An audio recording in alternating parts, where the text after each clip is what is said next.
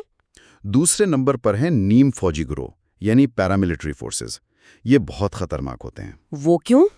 کیونکہ اکثر حکومتیں خود انہیں غیر قانونی اور متشدد کارروائیوں کے لیے بناتی ہیں تاکہ بعد میں کہہ سکیں کہ ہمارا ان سے کوئی تعلق نہیں۔ ان میں اکثر سابق فوجی، جرائم پیشہ لوگ اور بے روزگار نوجوان شامل ہوتے ہیں۔ یعنی ایک طرح کی گینگ کلچر والی فوج۔ اس کے علاوہ؟ جی بالکل۔ تیسرے ہیں سیلف ڈیفense یونٹس۔ یہ مقامی لوگ ہوتے ہیں جو اپنے گاؤں یا علاقے کے دفاع کے لیے منظم ہوتے ہیں۔ شروع میں ان کا مقصد صرف اپنا دفاع ہوتا ہے، لیکن پھر وہ بھی تشدد کا حصہ بن جاتے ہوں گے؟ ہاں، وسائل کی کمی اور مسلسل تشدد کی وجہ سے یہ اکثر بڑے جنگی گروہوں کا حصہ بن جاتے ہیں یا خود ہی ان جیسے بن جاتے ہیں۔ اور مجھے یاد ہے کہ عراق اور افغانستان میں پرائیویٹ کمپنیوں کا بھی بہت ذکر ہوتا تھا۔ آپ بالکل صحیح جگہ پہنچے۔ چوتھے نمبر پر یہی غیر ملکی کرائے کے فوجی اور نجی سیکیورٹی کمپنیاں ہیں، جیسے بلیک واٹر کا نام تو سنا ہوگا آپ نے۔ جی جی، بہت سنا ہے۔ یہ کمپنیاں منافع کے لیے لڑتی ہیں اور کسی بھی ملک کے قانون سے بالاتر ہوتی ہیں۔ اور آخر میں پانچویں قسم بین الاقوامی فوجی دستوں کی ہے، جو اقوام متحدہ یا نیٹو کے تحت آتے ہیں۔ امن قائم کرنے کے لیے؟ کہنے کو تو امن قائم کرنے آتے ہیں، لیکن اکثر خود بھی اسی پیچیدہ جنگ کا حصہ بن جاتے ہیں۔ تو یہ ایک ایسی جنگ ہے جس میں سرکاری فوجی، جرائم پیشہ، مقامی لوگ، کاروباری فوجی اور بین الاقوامی امن فوجی سب ایک ہی میدان میں ہیں۔ یہ تو ناقابل یقین حد تک افراتفری لگتی ہے۔ بالکل، اور اسی لیے ان کے لڑنے کا طریقہ بھی روایتی جنگ سے مختلف ہوگا۔ ان کا مقصد علاقہ فتح کرنا نہیں ہوتا۔ تو پھر مقصد کیا ہوتا ہے؟ ان کا اصل مقصد آبادی کو کنٹرول کرنا ہے، اور اس کے لیے وہ خوف اور شناختی سیاست کا سہارا لیتے ہیں۔ یعنی لوگوں کو مذہب، نسل یا قبیلے کی بنیاد پر تقسیم کرو اور انہیں ایک دوسرے سے ڈراؤ۔ اور اس کے لیے وہ کیا حربے استعمال کرتے ہیں؟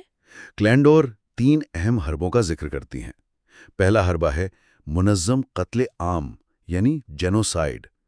اس کی سب سے خوفناک مثال روانڈا ہے، جہاں منصوبہ بندی کے تحت تتسی کمیونٹی کے لاکھوں لوگوں کو قتل کیا گیا۔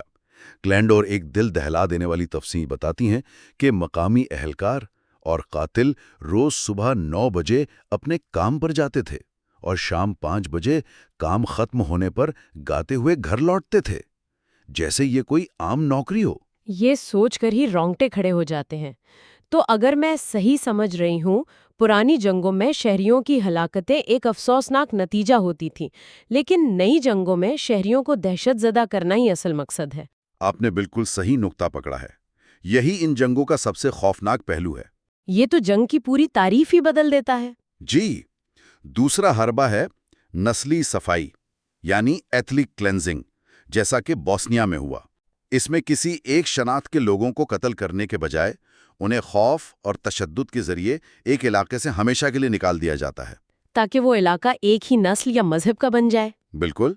اور تیسرا حربہ ہے کسی علاقے کو جان بوجھ کر ناقابل رہائش بنانا۔ اس میں کیا شامل ہے؟ اس میں فصلوں کو جلانا، بارودی سرنگیں بچھانا، ہسپتالوں، اسکولوں اور بازاروں پر حملے کرنا شامل ہے۔ اس کا ایک اور پہلو ثقافتی ورثے کو تباہ کرنا ہے، جیسے طالبان نے بامیان میں بدھا کے مجسمے تباہ کیے۔ اس کا کیا مقصد ہوتا ہے؟ صرف تباہی پھیلانا؟ نہیں، اس کا مقصد لوگوں کی اجتماعی یادداشت کو مٹانا ہے۔ جب آپ کسی قوم کی تاریخ کی نشانیاں مٹا دیتے ہیں تو زمین پر ان کا دعویٰ کمزور پڑ جاتا ہے۔ اسی طرح منظم عصمت دری بھی اسی نفسیاتی جنگ کا ایک حصہ ہے۔ یہ سب سن کر ذہن میں ایک ہی سوال آتا ہے کہ اگر ریاستیں کمزور ہیں، معیشت تباہال ہے، تو یہ گروہ اتنے لمبے عرصے تک جنگ لڑنے کے لیے پیسہ کہاں سے لاتے ہیں؟ ان کی فنڈنگ کیسے ہوتی ہے؟ یہ ایک بہت اہم سوال ہے، کیونکہ ان نئی جنگوں کی معیشت بھی نئی قسم کی ہے۔ کرڈور کہتی ہیں کہ اس کے 2 بڑے ذرائع ہیں۔ پہلا ہے اثاثوں کی منتقلی۔ یہ کیا ہوتا ہے؟ یہ لوٹ مار، بھتہ خوری اور اغوا برائے تعاون کا ایک مہذب نام ہے۔ جنگی گروہ لوگوں کی جائیدادوں پر قبضہ کر لیتے ہیں، ان کے مویشی چھین لیتے ہیں یا انہیں اغوا کر کے تاوان وصول کرتے ہیں۔ یعنی جنگ خود ایک کاروبار بن جاتی ہے؟ بالکل، اور یہ ایک ایسا کاروبار ہے جسے چلانے کے لیے تشدد اور خوف ضروری ہیں۔ وہ جگہ جگہ چیک پوسٹیں بنا کر ضروری اشیاء جیسے خوراک اور ادویات کی قیمتیں آسمان پر پہنچا دیتے ہیں۔ اچھا، لوگ مجبور ہو کر اپنی قیمتی چیزیں سستے داموں بیچ کر مہنگی خوراک خریدتے ہیں۔ یہ ایک منظم معاشی استحصال ہے نا؟ جی، یہ تو ہوا اندرونی ذریعہ۔ لیکن کیا باہر سے بھی کوئی مدد آتی ہے؟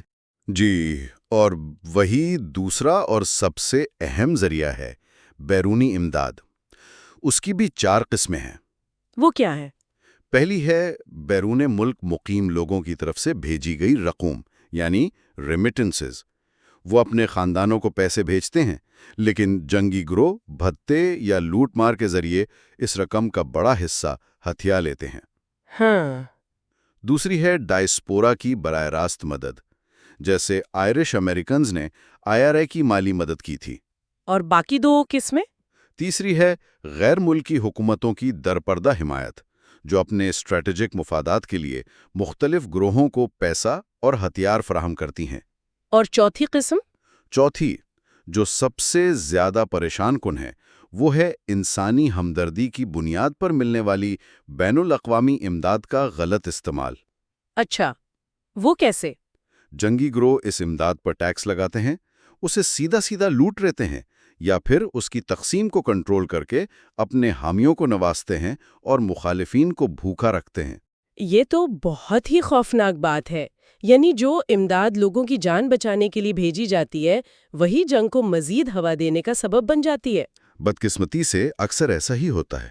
کچھ اندازوں کے مطابق بعض جنگی علاقوں میں 80% تک امداد جنگی گروہوں تک پہنچ جاتی ہے۔ تو کیا یہ صرف پیسے کا کھیل ہے یا کوئی نظریہ بھی ہے؟ اسی سے وہ بحث شروع ہوتی ہے جسے لالچ بامقابلہ شکایت یا گریڈ ورسز پیوینس کہا جاتا ہے۔ کولڈور کا خیال ہے کہ سچائی ان دونوں کے درمیان ہے۔ معاشی فائدہ ایک بہت بڑا محرک ہے، لیکن شناختی سیاست اور نفرت کا نظریہ اس تشدد کو ایک جواز فراہم کرتا ہے۔ یہ سب سن کر تو بہت مایوسی ہوتی ہے۔ ایسا لگتا ہے کہ یہ ایک ایسا چکر ہے جس کا کوئی انت نہیں۔ کیا کولڈور اس سے نکلنے کا کوئی راستہ بتاتی ہیں؟ نہیں، وہ مایوس نہیں ہے۔ وہ کہتی ہیں کہ روایتی طریقے جیسے جنگی سرداروں سے امن مذاکرات اکثر ناکام رہتے ہیں۔ کیوں؟ کیونکہ امن قائم ہونے سے ان کا جنگی کاروبار ختم ہو جاتا ہے۔ اسی طرح روایتی فوجی مداخلت بھی اکثر حالات کو مزید بگاڑ دیتی ہے۔ اس لیے وہ ایک بالکل نیا راستہ تجویز کرتی ہیں۔ اور وہ کیا ہے؟ اسے وہ کاسموپولیٹن سیاسی لہر کہتی ہیں۔ یہ سننے میں بہت بھاری بھرکم اصطلاح لگ رہی ہے۔ اس کا آسان مطلب کیا ہے؟ اس کا آسان مطلب یہ ہے کہ خوف اور نفرت کی سیاست کا مقابلہ شمولیت، برداشت اور انسانی حقوق کی سیاست سے کیا جائے۔ اور یہ عملی طور پر کیسے ہوگا؟ اس کا عملی طریقہ یہ ہے کہ بین الاقوامی برادری جنگی سرداروں کو اہمیت دینے کے بجائے مقامی سطح پر موجود ان لوگوں اور گروہوں کی مدد کرے جو امن اور بقایا بحامی پر یقین رکھتے ہیں، جنہیں وہ شائستگی کے جزیرے کہتی ہیں۔ بالکل، آئیلینڈز آف سویلٹی، جیسے بوسنیا کا شہر تزلا۔ کلدور کا کہنا ہے کہ بین الاقوامی اداروں کو ان جزیروں کو ڈھونڈنا چاہیے اور ان کی ہر طرح سے مدد کرنی چاہیے۔ امن اوپر سے مسلط نہیں کیا جا سکتا، وہ نیچے سے ہی ابھرے گا۔ لیکن یہ بات کچھ زیادہ ہی مثالی نہیں لگتی؟ جب ہر طرف قتل و غارت ہو تو کیا ایسے چھوٹے گروہ واقعی ٹک سکتے ہیں؟ یہ ایک بہت اہم سوال ہے۔ کلیلڈور مانتی ہیں کہ یہ مشکل ہے لیکن ناممکن نہیں۔ وہ کہتی ہیں کہ اگر ان گروہوں کو بین الاقوامی سیاسی، معاشی اور سیکیورٹی کی حمایت حاصل ہو تو وہ ایک بڑی تبدیلی لا سکتے ہیں۔ تو اس نئے نقطۂ نظر میں فوج کا کیا کردار ہوگا؟ کیا فوجی مداخلت ختم کر دینی چاہیے؟ نہیں، فوج کا کردار ختم نہیں ہوگا، لیکن وہ بدل جائے گا۔ روایتی پیس کیپنگ جس میں فوج غیر جانبدار رہتی ہے، اس کے بجائے اس کا کردار کاسموپولیٹن قانون نافذ کرنے، یعنی کاسموپولیٹن لا انفورسمنٹ کا ہونا چاہیے۔ اس کا کیا مطلب ہے؟ اس کا مطلب ہے کہ فوج کا مقصد غیر جانبدار رہنا نہیں، بلکہ فعال طور پر شہریوں کی حفاظت کرنا، انسانی حقوق کی سنگین خلاف ورزیوں کو روکنا اور جنگی مجرموں کو گرفتار کرنا ہے۔ تو اس کا مطلب ہے کہ فوج طاقت کا استعمال کر سکتی ہے؟ جی ہاں، لیکن اس کا مقصد دشمن کو شکست دینا نہیں بلکہ قانون کی حکمرانی قائم کرنا اور محفوظ علاقے بنانا ہے۔ کولیڈور، کوسوو اور لیبیا میں نیٹو کی مداخلت کو منفی مثالوں کے طور پر پیش کرتی ہیں۔ اچھا، وہاں انسانی حقوق کے نام پر مداخلت تو ہوئی، لیکن پرانے جنگی طریقے یعنی صرف ہوائی حملے استعمال کیے گئے۔ اس سے حکومتیں تو گر گئیں، لیکن زمین پر شہریوں کا تحفظ نہیں ہو سکا اور بعد میں بدترین افراتفری پھیل گئی۔ تو آئیے اب اس پورے فریم ورک کو دو ایسی جنگوں پر لاگو کر کے دیکھتے ہیں جنہیں ہم نے اپنی آنکھوں سے دیکھا ہے، عراق اور افغانستان۔ جی، یہ بہترین کیس سٹڈیز ہیں۔ امریکا نے دہشت گردی کے خلاف جنگ کو ایک پرانی ٹریڈیشنل جنگ کے طور پر لڑنے کی کوشش کی، ایک واضح دشمن یعنی القاعدہ اور طالبان، اور مقصد انہیں شکست دینا۔ لیکن زمینی حقیقت مختلف تھی۔ بالکل، زمینی حقیقت نئی جنگ کی تھی۔ دونوں ممالک میں ریاستیں پہلے ہی بہت کمزور تھیں اور امریکی حملوں نے ریاستی ڈھانچے کو مکمل طور پر تباہ کر دیا، جس سے ایک خلا پیدا ہو گیا جسے سینکڑوں جنگی گروہوں نے پر کیا۔ تو وہاں بھی لڑنے والے گروہ اور فنڈنگ کے طریقے ویسے ہی تھے؟ بالکل ویسے ہی تھے۔ لڑنے والے فریقین ریاستی اور غیر ریاستی اداکاروں کے پیچیدہ نیٹ ورکس تھے۔ تشدد کا مقصد بھی روایتی نہیں تھا، بلکہ فرقہ وارانہ شناختیں بنانا تھا، جیسے عراق میں سنی شیعہ تقسیم اور معاشرے میں خوف پھیلانا۔ اور فنڈنگ کا کیا؟ کیا وہ بھی نئی جنگ کے ماڈل پر پورا اترتی تھی؟ 100%۔ کلاڈیر عراق کی جنگ کو ایک تیل کی جنگ کہتی ہیں، لیکن اس کا مطلب صرف یہ نہیں کہ امریکہ تیل کے لیے گیا، بلکہ یہ کہ جنگ خود تیل سے چل رہی تھی۔ تیل کی سمگلنگ اور اس کی آمدنی پر کنٹرول کے لیے بے شمار گروہ آپس میں لڑ رہے تھے۔ اور افغانستان؟ افغانستان ایک منشیات کی جنگ تھی۔ پوسٹ کی کاشت اور ہیروئن کی سمگلنگ جنگی معیشت کی بنیاد تھی۔ طالبان اور دوسرے جنگی سردار دونوں اس سے پیسہ بنا رہے تھے۔ لیکن امریکی حکمت عملی میں کوئی تبدیلی نہیں آئی۔ مجھے یاد ہے کہ عراق میں دی سرج کے دوران جنرل پیٹرائس نے حکمت عملی بدلی تھی۔ آپ نے ایک بہت اہم نقطے کی طرف اشارہ کیا ہے۔ عراق میں 2007 کی سرج کے دوران حکمت عملی میں واقعی ایک بڑی تبدیلی آئی۔ دشمن کو مارنے کے بجائے آبادی کے تحفظ پر توجہ دی گئی۔ تو یہ کلڈور کے نظریے کے قریب تھا؟ بہت قریب۔ یہ کلڈور کے کاسموپولیٹن قانون نافذ کرنے والے نظریے کے بہت قریب تھا۔ امریکی فوجی چھوٹے چھوٹے گروہوں میں شہروں اور دیہاتوں میں رہنے لگے تاکہ لوگوں کو تحفظ فراہم کر سکیں، اور اس کے نتائج بھی نکلے۔ تشدد میں ڈرامائی کمی آئی۔ تو پھر یہی حکمت عملی افغانستان میں کیوں کامیاب نہیں ہوئی؟ کیونکہ افغانستان میں یہ حکمت عملی صرف نام کی حد تک اپنائی گئی۔ وہاں آبادی کے تحفظ کے بجائے زیادہ تر انحصار ڈرون حملوں پر کیا گیا، جو کہ ایک طرح سے پرانی جنگ کا ہی طریقہ ہے۔ بالکل، ٹیکنالوجی پر مبنی پرانی جنگ کا ہی تسلسل ہے۔ ڈرون حملوں سے آپ شاید کچھ دہشت گردوں کو مار سکتے ہیں، لیکن آپ آبادی کا اعتماد اور تحفظ حاصل نہیں کر سکتے۔ تو اس ساری بحث کا خلاصہ کیا ہے؟ اس کتاب کو پڑھنے کے بعد کلڈر کے مطابق ہمارا مستقبل کیسا ہو سکتا ہے؟ کیلگوڈا اپنی کتاب کے آخر میں 3 ممکنہ مستقبل پیش کرتی ہیں۔ پہلا، سیموئل ہنٹنگٹن کا تہذیبوں کا تصادم ہے، جہاں دنیا بڑی بڑی ثقافتی اکائیوں میں تقسیم ہو جائے گی۔ اور دوسرا راستہ جو شاید زیادہ تاریک ہے؟ جی، دوسرا راستہ رابرٹ کیپلان کی آنے والی انارکی کا ہے۔ اس میں ریاستیں مکمل طور پر ختم ہو جائیں گی اور ہر طرف وہی افراتفری اور تشدد ہوگا جو ہم نے نئی جنگوں میں دیکھا۔ اور تیسرا جو ظاہر ہے کیلڈور کا پسندیدہ راستہ ہوگا؟ بالکل، تیسرا راستہ ایک کاسموپولیٹن طرز حکمرانی یعنی کاسموپولیٹن گورننس کا منصوبہ ہے۔ یہی ماڈل ہے جسے وہ اپنی کتاب میں تجویز کرتی ہیں، جہاں عالمی ادارے اور مقامی شہری تنظیمیں مل کر امن، انسانی حقوق اور قانون کی حکمرانی جیسے عالمی اصولوں کو نافذ کریں۔ اور کتاب کا حتمی پیغام کیا ہے جسے ہمارے سامعین اپنے ساتھ لے کر جائیں؟ حتمی پیغام امید اور ذمہ داری کا ہے۔ کلگوڈور کہتی ہیں کہ ہمارا مستقبل پہلے سے طے شدہ نہیں ہے۔ ایسا نہیں ہے کہ انسانی فطرت ہی پرتشدد ہے یا ہم لازماً امن کی طرف بڑھ رہے ہیں۔ تو انتخاب ہمارے ہاتھ میں ہے۔ جی، ہم بربریت کی طرف جائیں گے یا تہذیب کی طرف، اس کا انحصار ہمارے اپنے سیاسی انتخاب اور رویوں پر ہے۔ اور ہمارے سامعین کے لیے ایک آخری سوچ چھوڑ جاتے ہیں۔ کلاڈر کا تجویز کردہ کاسموپولیٹن حل بہت حد تک عالمی اداروں اور مقامی امن کے حامیوں کے درمیان ایک مضبوط شراکت پر منحصر ہے۔